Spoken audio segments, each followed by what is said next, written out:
കൊല്ലം ഇടപ്പാളയത്ത് മരം കടപുഴകി വീണ ഹോട്ടലിന്റെ മേൽക്കൂര തകർന്നു. മുരുകം പാഞ്ചാലിൽ താജുദ്ദീന്റെ ഹോട്ടലാണ് തകർന്നത്. അപകടാവസ്ഥയിലായിരുന്ന മരം മുറിച്ചു മാറ്റണമെന്ന വനം വകുപ്പിന് പരാതി നൽകിയിട്ടും നടപടി സ്വീകരിച്ചില്ല എന്നാണ് കടയുടമ പറയുന്നത്.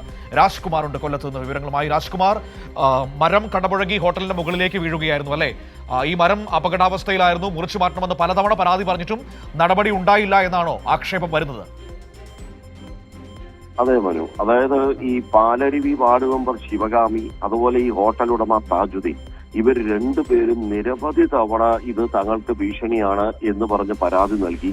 പക്ഷെ വനം വകുപ്പ് ഉദ്യോഗസ്ഥരുടെ നിലപാട് ഇത് വീണാലും ഇങ്ങോട്ട് മറിയില്ലല്ലോ, അത് മറുഭാഗത്തേക്കല്ലേ പോകൂ, പുഴയിലേക്കല്ലേ പോകൂ, നിങ്ങൾക്ക് ഭയക്കേണ്ടതില്ലല്ലോ എന്ന് പറഞ്ഞ നിസ്സാര മട്ടിൽ ഇത് അവരുടെ ആ പരാതി തള്ളിക്കളയുകയായിരുന്നു എന്നാണ് ഇരുവരും പറയുന്നത്. അവരുടെ ആ ബൈറ്റ് നമുക്ക് കിട്ടിയിട്ടുണ്ട്, ഇരുവരുടെയും പരാതി. ഇത് മാത്രമല്ല, ഈ കൊല്ലം ചെങ്കോട്ട ദേശീയപാതയിൽ ഇതുപോലെ പല സ്ഥലങ്ങളിലും വളരെ പഴക്കമുള്ള മരങ്ങൾ അതിന്റെ ചെവിടെല്ലാം ദ്രവിച്ച നിലയിലും ഏത് സമയത്തും മറിഞ്ഞു വീഴാവുന്ന, അല്ലെങ്കിൽ വാഹനങ്ങൾ പോകുമ്പോഴും മറ്റോ ആണ് ഇത് സംഭവിക്കുന്നതെങ്കിൽ അതൊരു വലിയൊരു ബസ്സിന്റെ മുകളിലാണ് വീഴുന്നെങ്കിൽ ഉറപ്പായും മരണം വരെ സംഭവിക്കാൻ സാധ്യതയുള്ള അതിനുള്ള യാത്രക്കാർക്ക്. ഇതിപ്പോൾ ആ കടയിൽ ആ സമയത്ത് ആരും ഇല്ലാത്തതിനാൽ അവർക്ക് ആർക്കും പരിക്കും അങ്ങനെ ഒന്നുമില്ല, അവർ രക്ഷപ്പെട്ടു. വലിയൊരു അപകടം ഒഴിവാവുകയായിരുന്നു അല്ലേ? തീർച്ചയായിട്ടും ആ തലനാരിഴയ്ക്ക് തന്നെയാണ് ആ അപകടം ഒഴിവായത്. പക്ഷേ ഈ മേൽക്കൂര മൊത്തവും തകർന്നുപോയി. തൊട്ടടുത്തുള്ള കടകൾക്കും കേടുപാട് സംഭവിച്ചിട്ടുണ്ട്. അതിന്റെ നഷ്ടം ഇനി കണക്കാക്കുന്നേ ഉള്ളൂ. ഇത് ഏറെ ശ്രദ്ധേയമായ ഒരു കാര്യം, കിലോമീറ്റർ കണക്കിന് ഇപ്പോൾ ഗതാഗതം തടസ്സപ്പെട്ടിരിക്കുകയാണ്. ദേശീയപാതയിൽ നിരവധി ചരക്ക് വാഹനങ്ങൾ ഉൾപ്പെടെ കിലോമീറ്റർ കണക്കിന് ബസ്സുകളും മറ്റ് യാത്രക്കാരും എല്ലാം ഇപ്പോ വഴിയിൽ കുടുങ്ങിയ അവസ്ഥയിലാണ്. ഏതാണ്ട് 1.5 മണിക്കൂറായിട്ട് ഇതുവരെ ഗതാഗതം പൂർണ്ണമായും പുനഃസ്ഥാപിക്കാൻ കഴിഞ്ഞിട്ടില്ല. ഇവിടെ നമ്മൾ മനസ്സിലാക്കേണ്ട രാജ്കുമാർ, ഈ പരാതി കിട്ടിയ സമയത്ത് നടപടി എടുത്തിരുന്നുവെങ്കിൽ ഈ വലിയ അപകടം ഒഴിവാക്കാൻ പറ്റുമായിരുന്നു.